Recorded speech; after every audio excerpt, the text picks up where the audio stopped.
शिव के शिष्य साहब हरिंद्रानंद जी हैं। शिव की पूजा हजारों वर्षों से होती आई है, प्राचीन समय से होती आई है। शिव के अनेक स्वरूप की पूजा होती आई है। सामान्य जनमानस, सामान्य लोग अलग अलग रूपों से भी शिव से अपना जुड़ाव रखे हुए हैं, पूजा करते हैं, मनोकामना की पूर्ति होती है।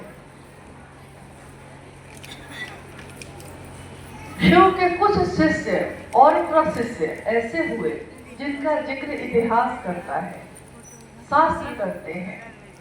बीच के समय में शास्त्र भी मौन है, चुप है। किसी को नहीं पता कि बीच के समय में शिव के शिष्य हुए या नहीं हुए। आपने साहब श्री से भी सुना होगा कि कुछ शिष्य और प्रशिष्य लगभग 112 जिसका जिक्र शास्त्रों के द्वारा आया। ये वो शिष्य उस काल में थे जब शिव को गुरु बनाकर उन्होंने शिव से ज्ञान प्राप्त किया, दुनिया में पूजित हुए।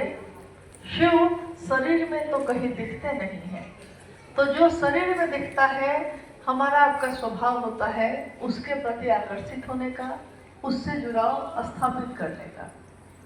शिव के जितने भी शिष्य हुए उसमें अगस्त्य, दधीची, बाबा किनारा, ऐसे कितने नाम आए। उस समय उस कालखंड में जो लोग उनके आसपास उनसे जुड़े, यहाँ तक उन्होंने कहा कि ये जो शरीर में उतरे हैं ये द्वितीय महेश्वर हैं, चलते फिरते महादेव हैं। यानी उनकी छवि या उनके द्वारा आचरण जो प्रस्तुत हुआ दुनिया में वो अनुकरणीय हुआ, लेकिन न जाने क्यों किसी ने भी शिव से सीधे हमारा जुड़ाव हो सकता है ये बात सामान्य जगत के लोगों को नहीं बताई। कारण ये भी हो सकता है कि इसी कालखंड में जो काम होना था, जब जो तय होता है काम उसी समय होता है। माली सींचे सौ घरा, ऋतु आए फल हो। जब ऋतु होगा तो फल तो तभी होगा। और क्योंकि ये गुरु कार्य का विस्तार शिव के एक शिष्य जिनको हम साहब हरिंद्रानंद जी कहते हैं उनके द्वारा होना था, इसलिए भी इस कालखंड में उस बालक का जन्म होता है 31 अक्टूबर 1948। आज जिस समय हम और आप ये संगोष्ठी कर रहे हैं अपने गुरु कार्य के लिए, इस समय भारत देश बहुत ही विपरीत परिस्थितियों से गुजर रहा है। और जब साहब हरिंद्रानंद जी का जन्म हुआ था उस समय भी तुरंत भारत आजाद हुआ था वर्षों की गुलामी से। और इस आजादी को बचाने के लिए आज भी भारत देश के सीमा पे हमारे सैनिक लड़ रहे हैं। इसलिए हम लोग आज इस स्थिति में भी यहाँ इतने शांति से, इतने अच्छे माहौल में बैठ पा रहे हैं। लड़ते वो हैं, सुरक्षित हम होते हैं।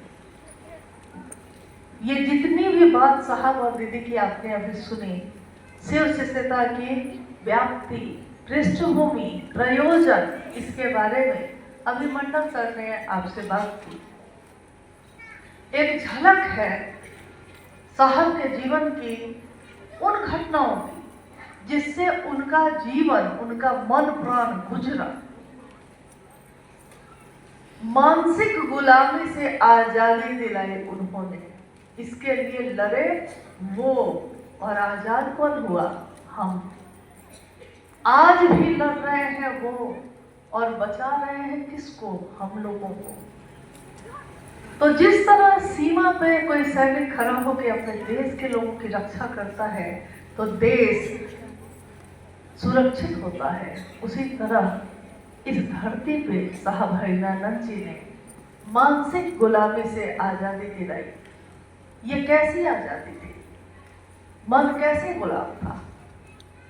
क्या इसमें किसी व्यक्ति का नियंत्रण था? तो ऐसा नहीं था।